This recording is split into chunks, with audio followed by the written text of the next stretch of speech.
So for those of you who weren't here last time, I'm actually going to skip over the majority of the history this time. That video is available, I think it's going to be available on the website of the Placentia Area Historical Society if it isn't already.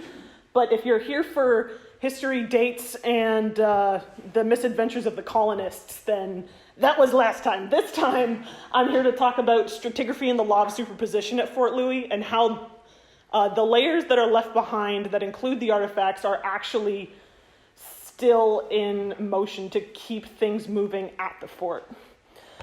For those of you who weren't here last time, I'd just like to tell you a little bit about me before we get going. My parents would tell you that I've always had a fascination with things buried. My dad put in a sandbox in our backyard when I was about 3 years old, and little plastic dinosaurs and little plastic animals that came in tubes were what I dug up first because they were on the way to being dinosaurs. I wanted to be a paleontologist. After that, I decided that I wanted to graduate to marine biology until I discovered a whole bunch of dead man-o-wars on a beach when we went on vacation and decided I was terrified of the ocean. I went from marine biology back to paleontology because I've always had and still have a love of dinosaurs. But in high school, they told me that my math marks weren't good enough to get me into U of T, and I was not ready to move to Alberta by myself at 17. So we went to Wilfrid Laurier University to study archaeology and heritage studies, which is where I reconnected myself with the dirt, although I'm not sure I ever really left. I did my undergraduate field school digging at Old Fort Erie, which is just south of Niagara Falls, and that's where I found the connection with ceramic and being good at running the databases and running the numbers. I worked for 3 years as an archaeological field technician. Those of you who know a little bit about archaeology, you would call us shovel bums, because that's all we do is we hold onto the shovel and we sit on our bums. And for a company that no longer exists, but whatever, I wasn't planning on anything with them. And now I'm here in Newfoundland doing my Master's of Arts degree. It's entitled A Wealth of Small Pieces, Community Archaeology and Ceramic Analysis in Placentia, Newfoundland. I have I have two research objectives, and they're very long and very wordy, and I don't have them memorized, so if you'll forgive me, I'll read off the slide. My first objective is to study ceramic assemblages from Fort Louis to monitor how they vary during the French occupation of the fort. Ceramic can be used as a proxy, which allows me to study the provisioning and commercial networks associated with Plaisance between 1655 and 1713. By studying trade networks, we can extrapolate wealth and wealth patterning. I'm going to look at old pieces of garbage to see how wealthy people were. My second objective is to initiate a discussion with the community of Placentia and more widely Newfoundland and Labrador as a whole that will allow me and my fellow archaeologists to fully participate in the heritage and legacy of the province, which is why you guys are here today. So thank you for coming out. Especially in Placentia that I have noticed, but across Newfoundland and Labrador, there is this exceptional interest in the involvement of the community at most, if not all, archaeological investigation. This interest in the community requires a symbiotic relationship, which means that people have to work together in order to get the archaeology done. If there is interest from the community and not from the archaeologist, that's when things go badly. So it's in everybody's best interest to work together, as it always is. We all learned this in kindergarten. It's beneficial to both parties because it allows a transfer of knowledge of life patterns and local culture that archaeologists may not have had access to, and an opportunity for the community to engage with their past in a unique manner. I've always thought it was much easier to touch something and understand it than to look at it behind a glass partition and understand it.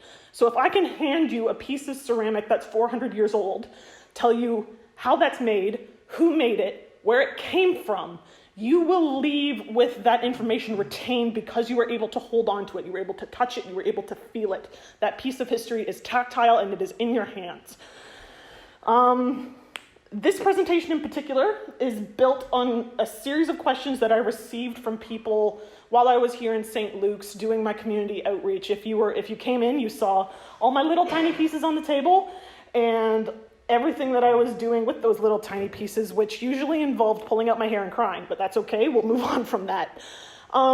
It was very, very important to me personally to initiate with a project that had a community component, because it was a interaction with an archaeologist when I was very, very young that got me interested in archaeology. I was about 13, and a very, very tall man with a very silly mustache came to talk to me about Huron-Wendat arrowheads that I was pulling out of the school's grounds where I was doing my final year in public school. This man's name was Ron Williamson.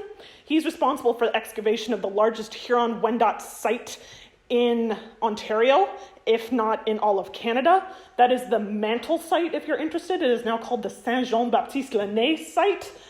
But he put the spark in my eye that made me want to do what I'm doing. So if I can be that for somebody else, that is integral to what I want to do, because archaeology is so important for what continues to happen in the world as we know it today.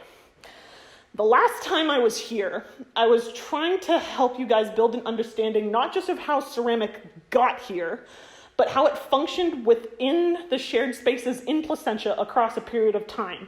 So how is a plain plate from France interpreted and used as opposed to, during the French period of occupation, as opposed to that same French plate used during the English period of occupation, as opposed to that same French plate used in the modern period of occupation, and how people perceive what that French plate means to them. This time, I would like to help illustrate a focus on artifacts' interrelationality, not just in time and space when they were being used, so when the fort was active from 1690 to 1714, but after they go into the ground. So I want to help you guys understand how artifacts interact while they are buried and while they are up to 3 meters below what is currently out there in Jersey side. It's important to understand how, when, and why something is used, and how, when, and why something was discarded. That discard pattern is how I extrapolate certain wealth patterns in order to figure out how things were used and how things were gotten rid of. That's called consumption theory, and if you're interested in it, somebody on the PAS or the archaeological committee can shoot you an email on my behalf, and I will make sure that you get something about that, because that is fundamental to my research.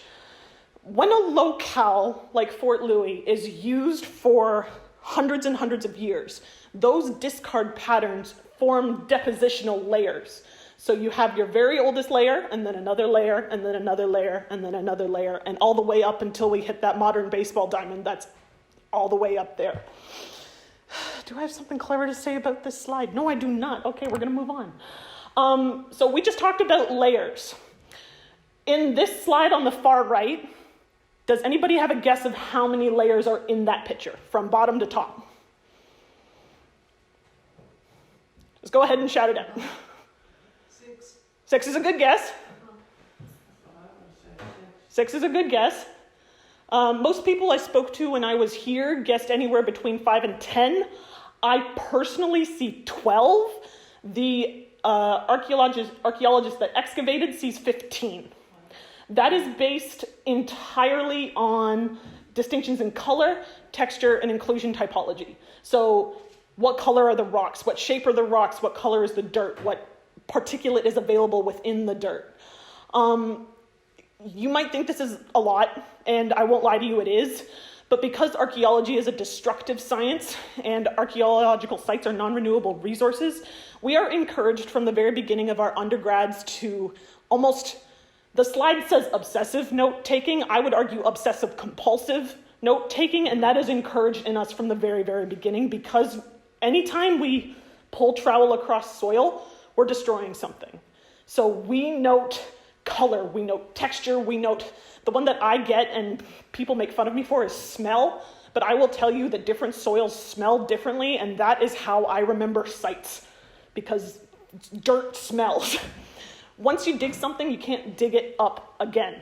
So we take all those notes and all those different typologies and we order them in something known as the Harris matrix.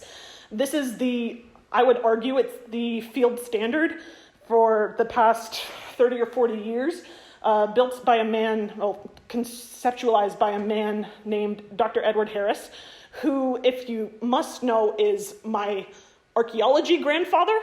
So the man that I studied under was named Dr. John Triggs. Dr. John Triggs studied under Dr. Edward Harris, so he is my archaeology grandpa. He's a very nice person. He sends me his book for free whenever I ask. The Harris matrix relies on something that is known as the law of superposition, and we're going to explore how the law of superposition works together. Do I still have everybody? Because that's a lot to take in all at once. Perfect. So the law of superposition states that an undeformed stratigraphic sequences, the oldest strata will lie at the bottom of the sequence, while newer material stacks upon the surface to form new deposits over time. Simply put, the oldest stuff is always at the bottom, the newest stuff is always at the top, if it's not disturbed. In archaeological contexts, we always have to remember that we're dealing with people, and people like to move things. So whether that's putting in sewer lines, whether that's allowing for runoff from your house, there's always soil moving, even if you don't mean for it to move. And that just further complicates things, but that's okay. So that's important to remember. Old at the bottom, new at the top. It's like building a cake. So we've got bakers in here, right? Anybody? Some of us, sort of. So if you're trying to put together a layer cake, you can't start at the top because there's nothing to support it. So you have to start at the bottom. So you put your cake on a plate, and then you put icing, and then you put cake, and then you put icing, and then you put cake. Depending on if there's flavor changes or icing color changes, every layer of cake is a new layer of strata. As archaeologists, we would like to think that we always know where we're excavating our cake, but we don't always. So that's why we come at things from top to bottom. My dad won't want to hear this. I have done archaeology from the side, but that was unregulated and not encouraged. So you always want to come at it from the top down, even though the layers are layered from the bottom up. You can have thin layers, like a millefiori cake, or you can have thick layers, like a devil's food cake. Does anybody want to try it? I promise it's not as hard as I'm making it sound. You just got to make sure that you're ordering it from bottom to top. This is just a simple cut unit, and important to remember is that numbers are assigned arbitrarily. So they're assigned by how they're encountered. So this excavator encountered layer 1, then layer 2, then layer 3, 4, 5, 6, 7, 8, 9, 10, 11. However, that's not how those layers were laid down. Bottom layers are always oldest, and we are examining relationality between the layers. Who wants to give it a shot? So what are we doing? We're just going to order them from oldest to youngest? From youngest to oldest. So, which one comes first? Youngest, I would say, is 1. Okay, so put that one at the top. If my mouse behaves, my mouse is not behaving. So 1 at the top. And then which came next from newest to oldest? I want to say 3. Okay, that's important to note. Church is going to fall down. But remember that 2, 4, and 5 are contained within 3. So which had to come first, 3 or 2, 4, and 5? Yeah, no, fair enough. Okay, so 2, 4, 5, and then 3. Yeah. All right. The mouse hates me. And then what layer came next? I'm guessing, I can't see the number here. I think it's 6. Yep, 6. Yeah, 6 and then 7. 7 directly underneath 6, or is 7 laid down at the same time as something else? Oh. Yeah, 7 and, yeah, sorry, yeah, 7 and, 6 and 7 are, yeah, 6 and 7 are the same, I think. The 2 dark brown ones. That's 7 and 8. 7 and 8, yeah. 7 and 8, I'll make it the same. Yep. Now, between 6 and 7 and 8 is a burn layer. So when would the burning have happened? After 7 and 8 were interrupted, or after 6 was put on top of 7 and 8? I promise it's is not super complicated. You just got to think about it from bottom to top while doing it from top to bottom. That sounded horrific. It was the first thing you said. I go with the one who knows you best. Okay. So that one, and then after 7 and 8 are laid down, what comes next? Then 10 and 11. There you go. Good job. See, that's not that tricky. Well done. I'm very proud of you. Yeah, it's a good puzzle. Yeah, there you go. So, there we go. You've just done a beginner's Harris matrix. Congratulations, you passed Archaeology 102.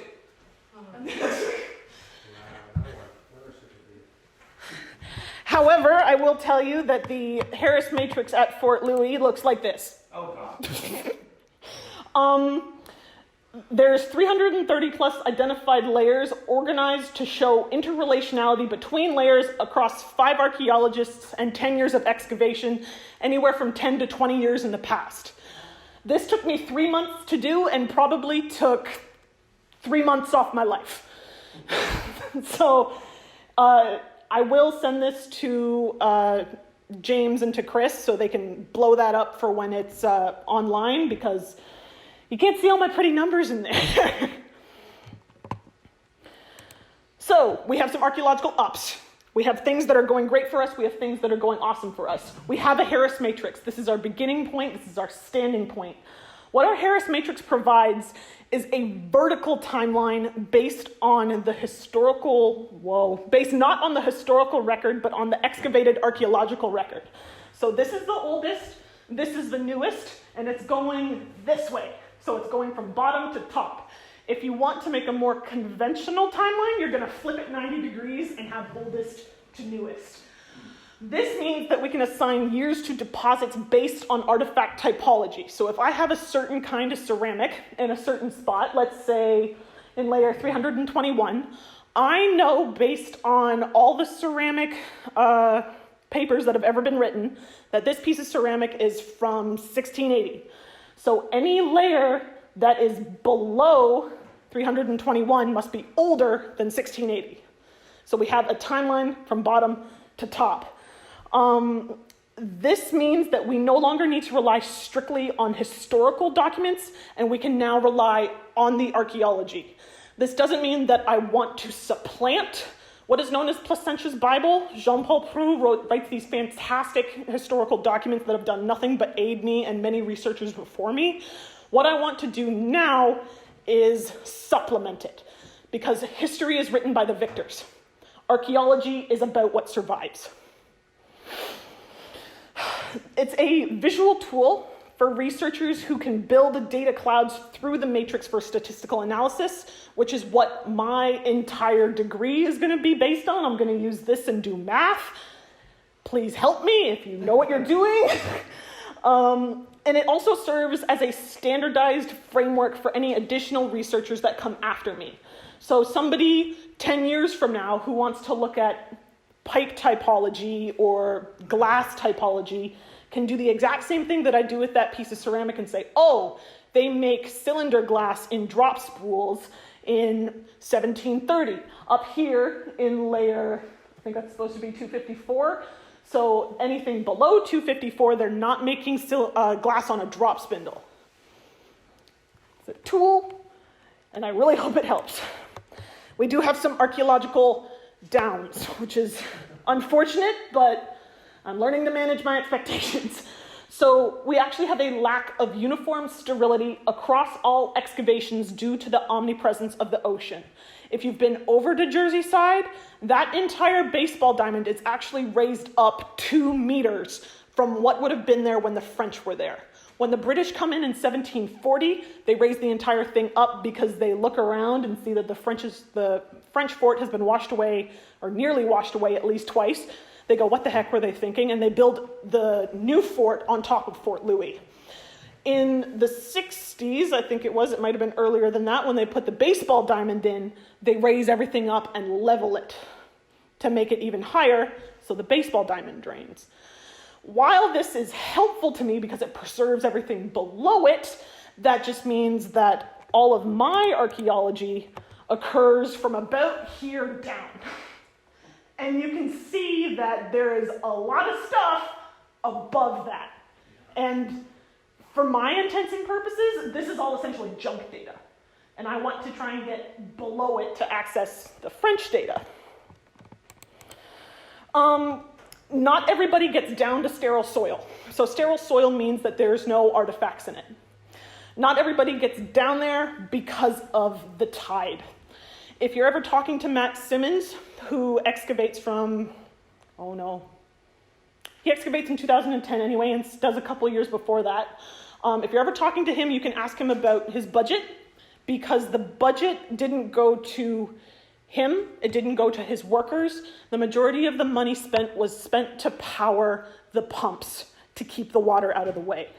That's one of the main reasons why Matt Simmons goes the deepest. He gets almost 3 meters down, and a lot of his excavations fuels my data about the ceramic pieces that are there. We also have a time disconnect between excavators, which means that certain layers that I'm looking for have lost their interrelationality to each other. So if we go back to this again, I'm going to tell you, there's more than 340 layers. There's about 12 of them where I have no idea where they go. Because whether that's from notes that have gone missing or stuff that just doesn't exist anymore, I've been playfully calling them orphan lots because I have no way to place them in here up or down. So that's an archaeological down. All it does is shrink the viable data pool that I have to work with. We also have to contend with something like coastal erosion and the buildings that already exist on Jersey side, because that building and that construction might have destroyed sections of the fort to the point where the layers are untraceable. So if you've ever found anything over there, a piece of French ceramic, that's not obviously, it's washed out from underneath. And that means that that piece and that layer is now gone. And that doesn't help me at all. This will happen across every archaeological site. I don't think I've ever known in my entire life a sterile archaeological site where everything is in its place and everything is as it was. If we could have 100 million Pompeiis, that is archaeological heaven. However, that's not how that happens. Like I said, it just shrinks the amount of viable data I have to work with. In my data clouds, I will be manipulating 7,000 to 8,000 pieces of ceramic. But if I lose 12 little layers, that means that I lose maybe 100 or 200 pieces. It's not enough to be statistically a problem. It just ticks me off because I want every archaeological site to be Pompeii, and it's very definitely not. But how does this tie to what I'm doing?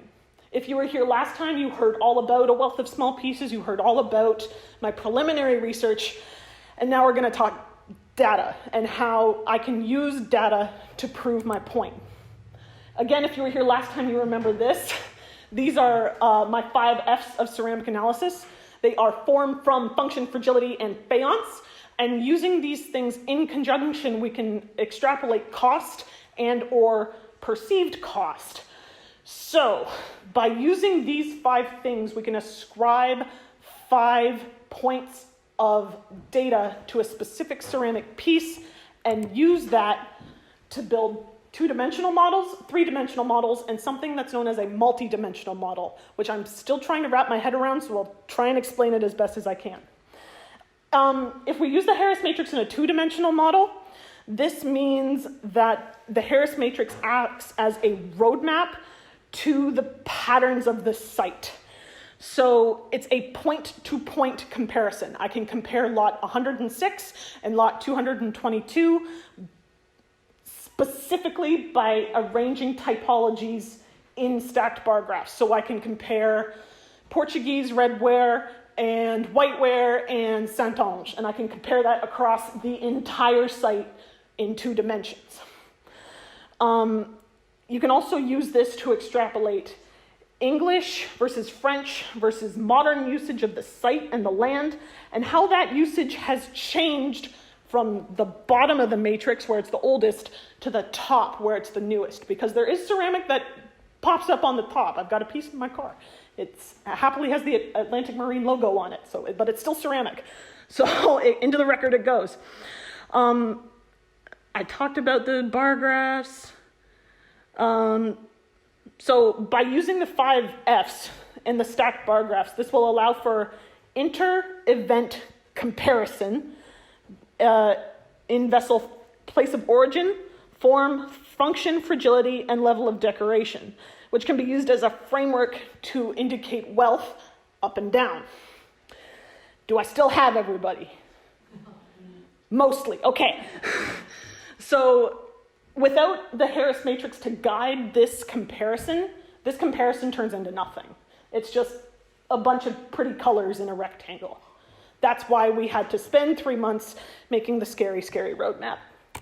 Now in 3 dimensions, this is also just representative. Please don't look at this too closely. You can combine the Harris matrix, so your map up and down, with a site map across the top. That creates a sort of diorama, little clay figures, diorama, and through that diorama you create a data cloud. So it's a matter of tracking density of artifact deposition, not just up and down, but across the site from side to side. So you can track where middens are, you can track where the ceramic is densest, you can track where everything is and in what points it fits into in order to make something that looks like that, hopefully, fingers crossed. This can be done in modified dot plots or in artifact scatter plots, which are a lot of work to create, but I will do it because it makes this pretty looking thing. And with color shift to indicate differing periods of occupation, whether that's English, French, modern, Irish, Basque, it could be done for.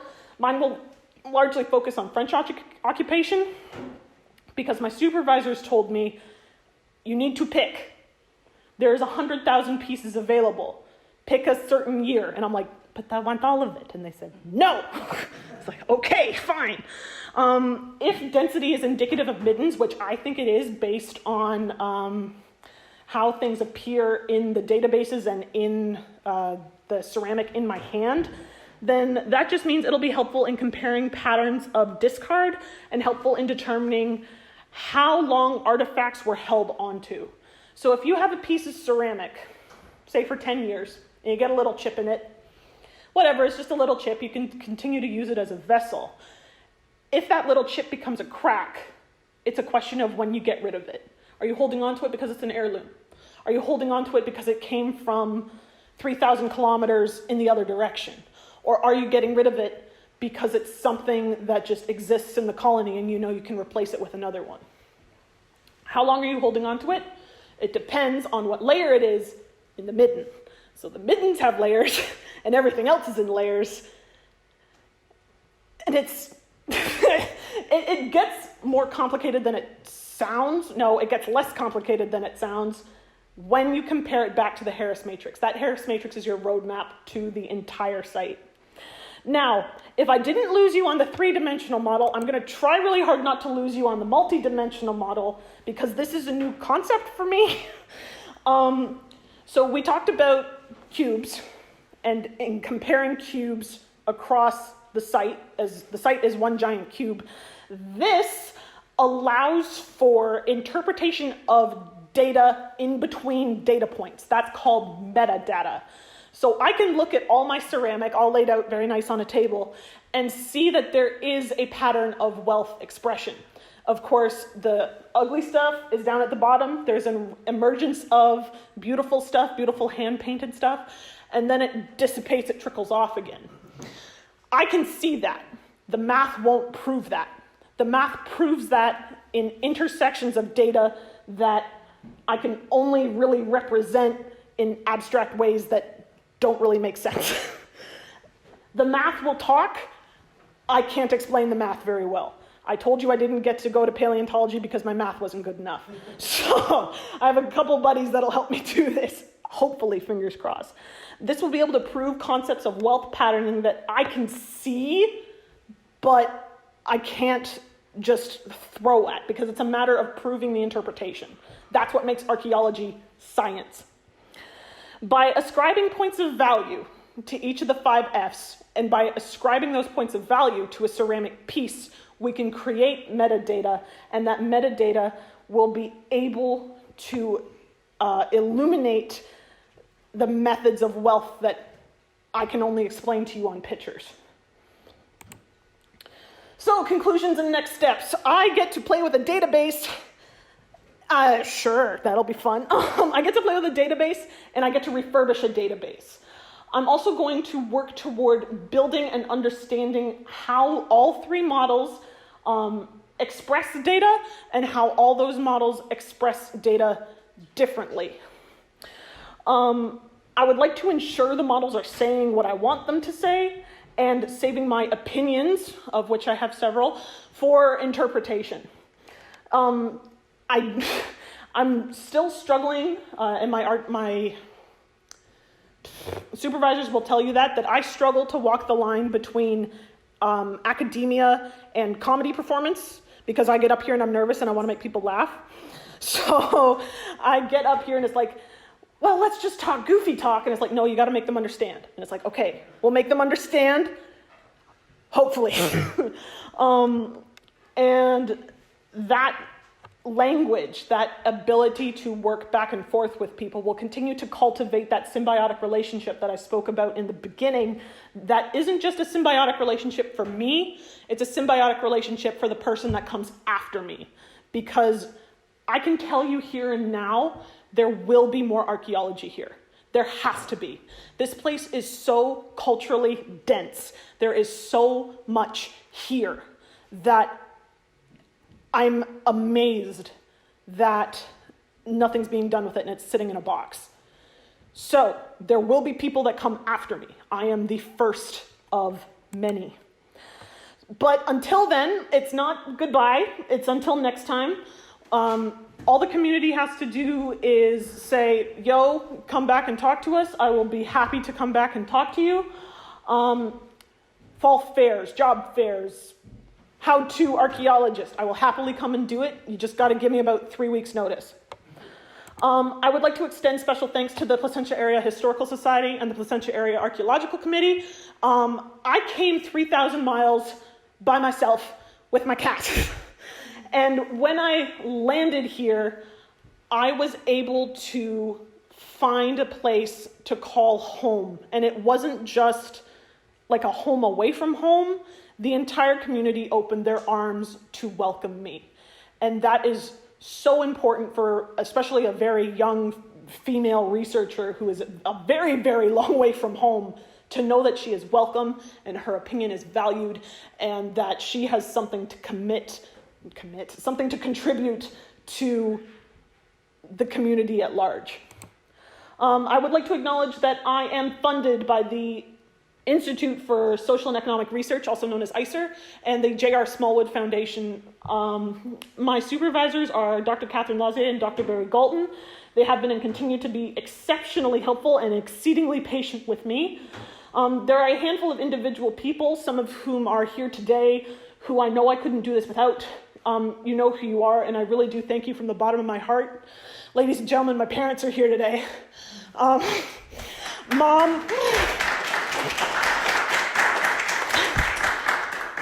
Mom, you supported me and you believed in me when nobody else did. When I got rejected, and when I got rejected again and again, you made sure that I dusted my knees off and you picked me up and then you sent me back into the field so I can work. Dad, I know you don't say it a lot, but I know that you know that everything I do to make you proud of me. And I really hope that we can continue to talk about how archaeology interacts and how archaeology is a thing and how I can continue to make you as proud as I possibly can, whether that's standing up here or writing 100 pages of nonsense. But they're here today. I wouldn't be here without them. I would probably be not very alive without them. And if we could just put our hands together for them again so I can join you this time.